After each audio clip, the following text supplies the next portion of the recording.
ডিম একটু অন্যরকম করে রান্না করলে খেতেও ভালো লাগে মাঝে মাঝে। এদিকে ডাল নিয়ে নিছি, আর হচ্ছে 2টা টমেটো নিয়ে নিলাম, আর হচ্ছে এদিকে আলু কুচি করে নিয়ে নিছি, আর এই সাইডে নিয়ে নিছি আদা রসুন, তারপর ওতে যে কটা আমার ডিম লাগবে ওই কটা ডিম নিয়ে নিছি, পেঁয়াজ কুচি, কাঁচা। এভরিওয়ান আসসালামু আলাইকুম, কেমন আছেন সবাই? আমি রাবিয়া জগতি, আলহামদুলিল্লাহ আপনাদের দোয়া আমি ভালো আছি। পরিমাণ মতন তেল দিয়ে দিলাম, আর হচ্ছে পেঁয়াজ দিয়ে দিলাম। তো পেঁয়াজটা কিছুক্ষণ হওয়ার পরবর্তীতে তারপর দিয়ে দিব আমি লবণ দিয়ে দিলাম, হলুদ মরিচ, তারপর পরবর্তীতে এদিকে জিরার মশলা।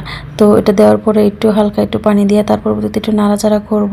মশলাটা কষানো হয়ে গেলে তারপর দিয়ে দিচ্ছি টমেটো, আলু আর হচ্ছে ডাল। তো আমি যে উপকরণটি দিয়ে আমি রান্না করব ওইগুলো সবগুলো দিয়ে দিলাম। তো দেওয়ার পরে এখন একটু নাড়াচাড়া করে তারপরে ঢাকনা দিয়ে ডাইকা দেবো, আর এটা রান্নাটা হইতে থাকুক। তো আমার একটা কাজ আছে, চলেন সেই কাজটাও আমরা করি। এই ডিমগুলো দিয়ে রান্না করবো, ওই ডিমগুলো এক এক করে ভাজা শুরু করে দিলাম, কারণ এই ডিমগুলো এইভাবে ভেঙে ভেঙে ভাজবো।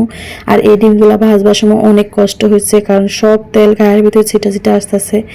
তেল ছিটার কারণ হচ্ছে আমি এটার উপর দিয়ে একটু একটু করে লবণ দিয়ে দিছি, কারণ নয়তো একটু লবণ ছাড়া হবে, তার জন্য আমার হাতে শরীরে তেল ছিটা আসছে। এটার মধ্যে একটু পানি দিয়ে দিয়েছিলাম যাতে উপকরণগুলো সিদ্ধ হয়, নয়তো এগুলা কাঁচা কাঁচা থাকবো। তো এখন আমি ডিমগুলো দিয়ে দিব এক এক করে, কারণ ডিমগুলো ভাজা আমার শেষ। তো এক করে ডিমগুলো দিয়ে দেবো, আর ডিমগুলো দেখতে হচ্ছে তেলের পিঠার মতন, আর খুবই সুন্দর হয়েছে, খুব সুন্দর গোল গোল হয়েছে, আর গোল গোল দেখতে আমার কাছে খুবই ভালো লাগতেছে। ছোট্ট করে এটা ডিমটা ভাজা নেই, তার জন্য এটা গোল গোল হয়েছে, আর দেখতে এতটা সুন্দর পিঠার মতন লাগতেছে।